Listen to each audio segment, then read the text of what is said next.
Today on the TMZ Podcast. Welcome to the TMZ Podcast. Harvey Levin here. Jason, Derek here. Britney Spears. I'm a little confused by this because she's got a book coming out. In fact, it's written, we're told, and the only reason it's not out or not coming out immediately is because of the supply chain shortage with paper. So she's written a book, but she is going on Instagram, and she is, this time... YouTube. 20 minutes. Excuse me, a 20-minute, I don't know what to call it, a diatribe. It's something. Oh, it's that, for sure. It's a diatribe. It's cut together, though. It's not continuous. If you notice, there are cuts. She laced this out over time. I don't know. So, a lot of things.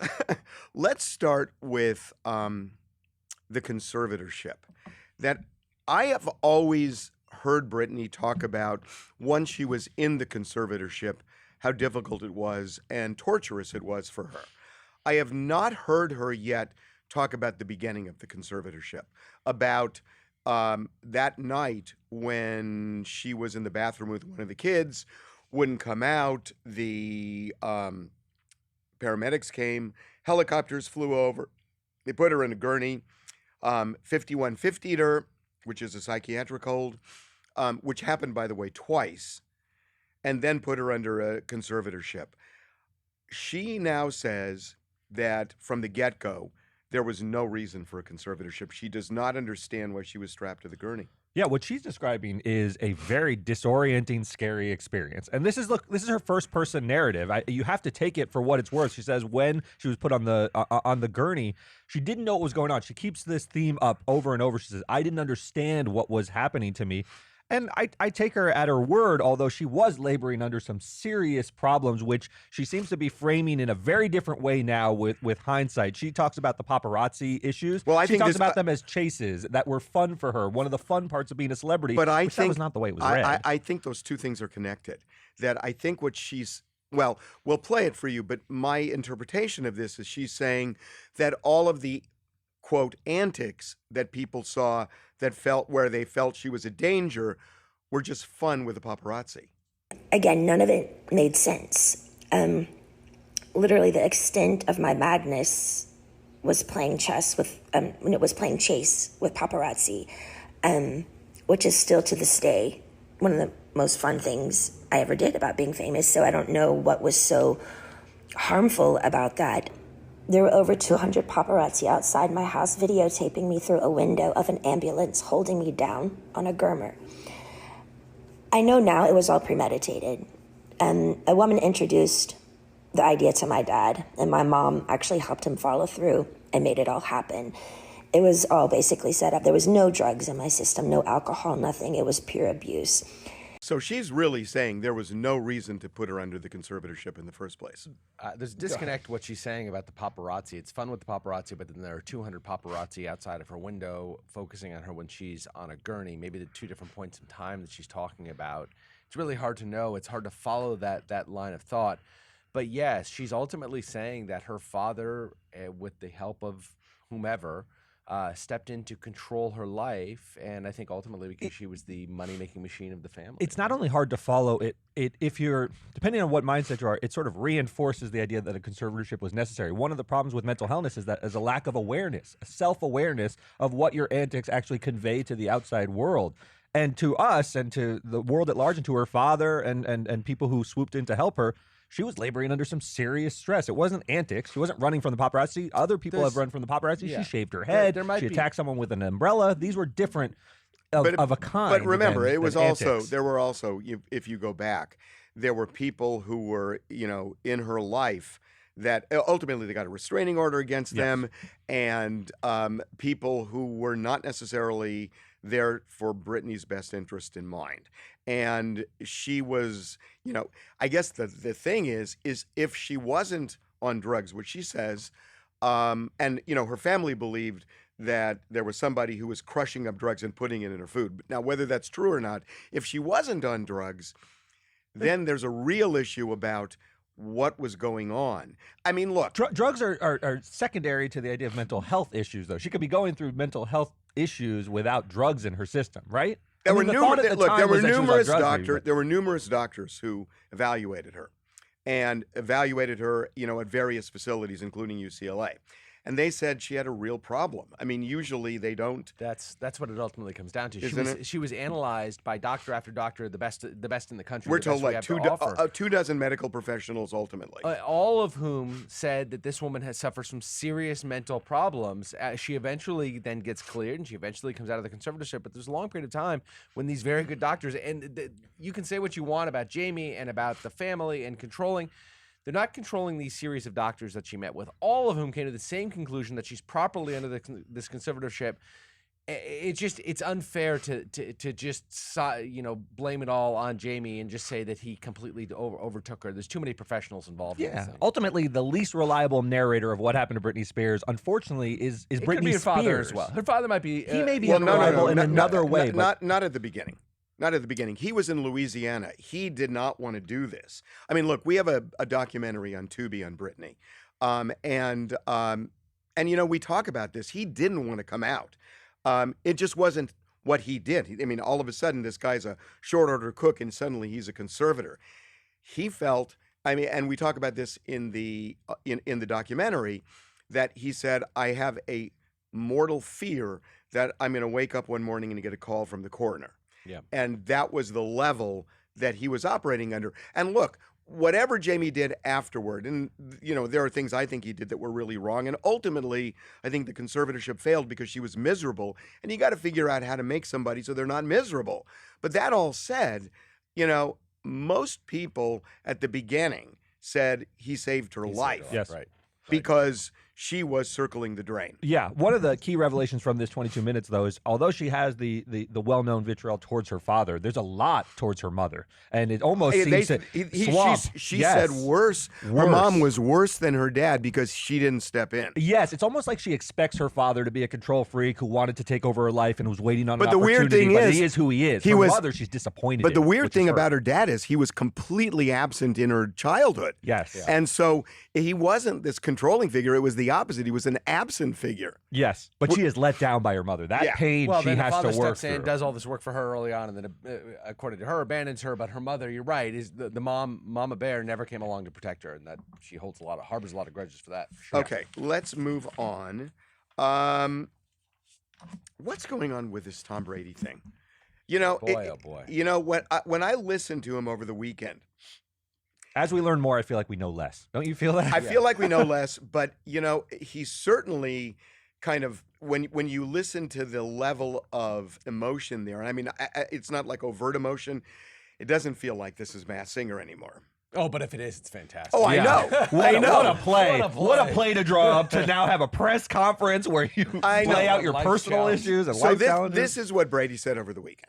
Personal, everyone's got different situations they're dealing with, so we all have really unique challenges to our life, and I'm 45 years old, man. There's a lot of shit going on, so you just gotta try to figure out life the best you can, and it's a continuous process. Something's up, man. Big. And this is a real departure from Tom Brady. I think throughout his God, career, yes. Yeah. He's always held it close to the yes. vest. He's Football's been never first. allowed the public in like this. I mean, not that he's really exposing himself because he doesn't talk about what the root of the problem is, but nevertheless, for him to come out and say, and I think this is in direct response to the people trying to trivialize this 11-day absence. Well, by they think saying it's a Masked Singer. they think it's a Masked Singer or whatever it is, or that he was down in wherever he was having, Bahamas, just I think. enjoying it because he doesn't really care about his career anymore. This is a man who's very prideful and really does put career first. And I think that he was responding to that and saying, look, I'm not going to tell you specifically what I'm dealing with, but it's a lot. I'm 45 years old. We all deal with different situations. There's a lot of shit going on here. I'm doing the best I can. Now I'm going to be back and play football, hopefully. I think he did put football first for the lion's share of his career. When he was with the Patriots, you couldn't imagine a situation like this. Bill Belichick wouldn't have allowed for it. He was so focused on becoming Tom Brady, becoming the GOAT. In Tampa, he's been more in control of the situation. You get the feeling that he's That's why the he left New dog England. and the team is just grateful to have him. So I see him having an entirely different attitude. Look, He may have had something very personal that is serious that he had to address. It sounds I like doubt he did. it. Oh God, I doubt it. Really? I doubt it. I think from I think his this is all a tone- Masked Singer No, situation. I really no. do. I think it's a long play for the Masked God. Singer. I listened to the same thing you guys did. I'm 45 years old, man. Things are complicated in life. His life has been complicated at 44 as well. He loses a lot of credibility if this comes up and is something like the Masked Singer. Uh, because you guys think- I don't okay. think it's a Masked Singer. He's going through something. Oh, you think it's that serious? I really do. I think Interesting. it's something really serious because, like you said, Tom Brady never talks about his, what's going on in his world, other than football. And you hear he's going through something. If this is fake, which I mean, at this when I thought it was fake, I thought he was doing the Masked Singer until I heard this. Just one more time, listen to. I sometimes there's emotion where there's not volume, but you can hear something in his voice. Play this one more time. Personal, everyone's got different situations they're dealing with, so we all have really unique challenges to our life, and I'm 45 years old, man. There's a lot of shit going on, so you just gotta try to figure out life the best you can, and it's a continuous process. That's a guy going through something. Yeah. I think he loses the locker room if this comes out. It's not the Masked Singer. He's older, maybe has aging parents. Things happen when you get older in life. I don't know. It could be anything. Yeah, it but could be it's- anything. But it's something difficulties serious. in a marriage. Your kids going through stuff. There's all sorts of things that can draw you away from your profession, and I think this is one of them. But serious enough that he's missing the 11 days of training camp. Right before the season starts. There's something going on. I feel bad for him. Yeah, I really do. If he's on the Masked Singer, will you feel less bad? I will be. I You'll will be angry. I will Okay. think. So you're thinking that's why Who it's- cares if I'm angry? I will think he's a bad person. What will you think of this whole episode? Won't you? I would Hold stand on. up and give him a slow clap. I if would he pulled too. this off. I'm with Derek. Oh God, I'm No, no, serious. no, no, no. If he pulled this off, Yeah. Yeah, I know. But, you guys don't respect the game. Oh God. integrity used to mean something, right, Jason? right. I want to talk about mushrooms at weddings. Oh, nice. I just found this really interesting that there is kind of a sea change going on. I know somebody who went to a high school reunion over the weekend and brought gummies for the person's friends. And I thought, instead of alcohol. Sure. Yeah. And now all of a sudden we're hearing that people are doing this at weddings, especially millennials. I think this is actually, if this gets people away from drinking, I think it's really a positive step. Let's be clear, though. Mushrooms are a step up from gummies. Mushrooms are a serious psychedelic. No, I understand. I agree with you about the gummies. And if we were moving towards more tolerance of marijuana, but gummies have been coming to weddings for the last 20 years. Is that right? Oh yeah. yeah, although culture, like it wasn't a big Where they deal in pass my them wedding. Like, around? it was- Yeah. Well, everybody. I Carries didn't edibles. know. Everybody carries edibles with them now. Anybody who's of a certain age. carries Anybody edibles. who's anybody? Yeah, anybody's on that, right? Maybe a little quieter though, right? It was always about the open bar for all of our weddings. But I guess This is a real trip, man. You go on mushrooms, No, you I go to know. Amsterdam, you might get a stomach ache. It's a more serious drug than a gummy. I did not do drugs in college, but just about everybody I knew did. And so it's just for God, me. you must have been the lamest. You were in college in the 60s. I wasn't lame. You were in college in the late 1960s. I drank. I just didn't do drugs. You guys doing these drugs? It's bad. No, for the I brain. didn't. What a narc I on did. the soapbox. I did not. No. I'm running for student council. I never said that. I never ever said that. I just didn't do it. No, good for you. I Good just for you. didn't do You it. are your own guy. Microdosing is interesting because people who do it swear by it for two reasons. Number one, All they say sorts that of reasons. It just keeps you, two that I've heard, it just keeps you at a beautiful baseline Right. buzz throughout. And opens up some creativity. And number People two, say. they swear that it's just plant-based medication. There's no real harm to it. They say all that they will cite to studies. The one woman I talk to most who does mushrooms, she says there's all these studies out there that prove that it is not bad for you.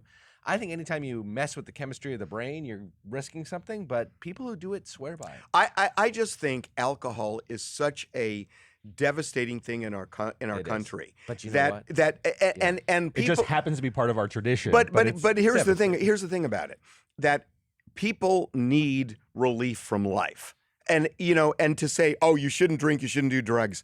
Yeah, fine. I mean, that's a nice theory, but a lot of people have messed up lives or struggles, or they just want to relax. Yeah. And they're going to do something. And if they're going to do something, there are so many better things to do than alcohol, which destroys your body, destroys your life. But it tastes delicious.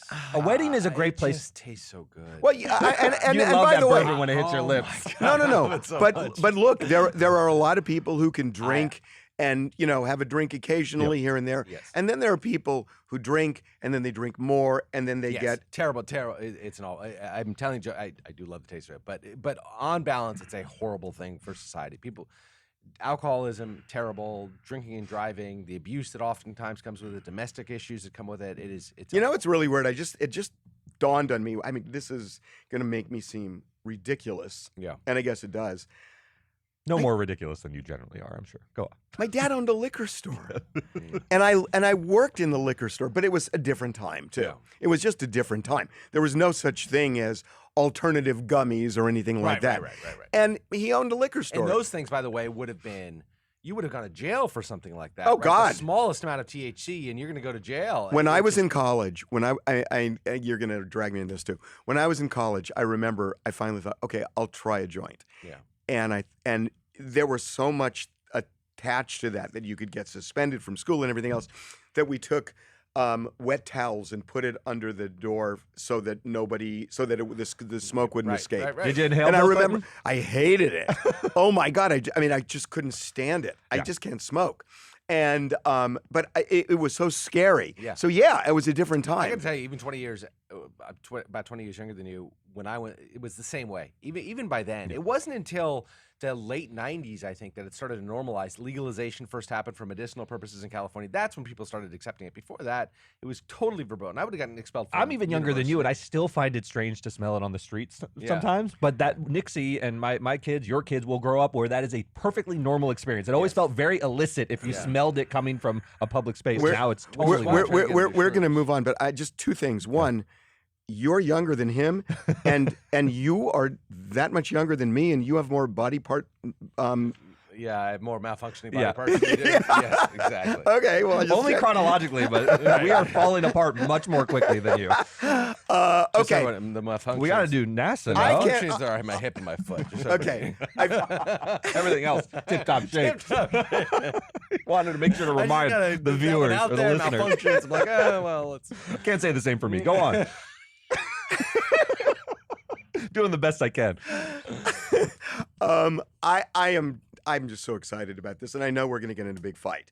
But this NASA launch, to me, it's just opening up all these horizons. That the idea that this rocket is going to circle the moon, and that the end game here is to create a space station near the moon, so that it can be a point where where astronauts routinely go down to the moon and explore, and maybe create a whole different environment for people, and then they can use the space station as a way station for Mars and beyond.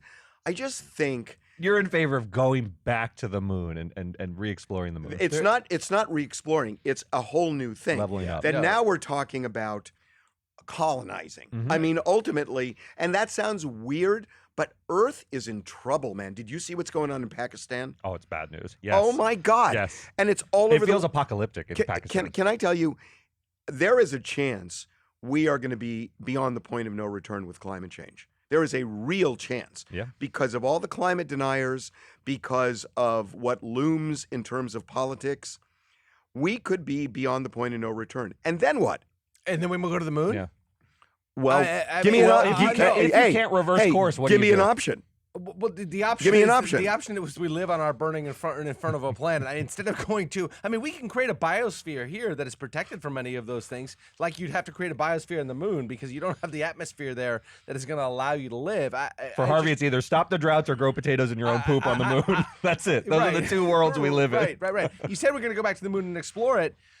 Yeah, what we're going to find is a lot of rocks. Just a ton of You rocks. can't grow stuff there. It's pretty inhospitable to You life. can't grow stuff. You got to wear a mask the whole time. Yeah, You have The that Sea big of old helmet. Tranquility No, no, is no. not even a sea. The way it's just Not- a big it open certainly space. is not tranquil. And that's the gonna way be hard. And that's the way we think now, and that's what we're able to do now. But that doesn't mean in 20 years we're not going to figure things out. Let me tell you, And- I honestly think, Harvey, that technological advances to reverse the effects of climate change are vastly more worthwhile of our investment than technological advances to sustain 7 billion people on the moon. Well, here's the thing. I don't think it's either or, but what I do know is that it's more important than excusing student loans for medical students and law students Amen. and all these people. Amen on that. And we're Amen. talking, No pushback and we're from us. talking like what, $800 billion? Yeah.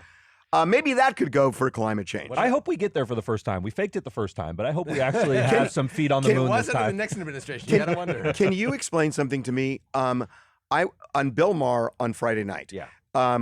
he had mentioned about the student loans and said that taxpayers are paying.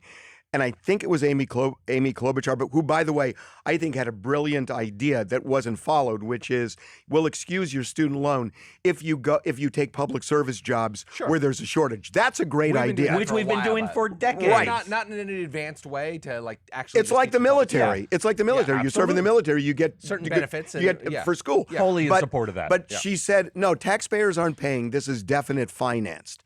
Does that mean it just goes into the national debt?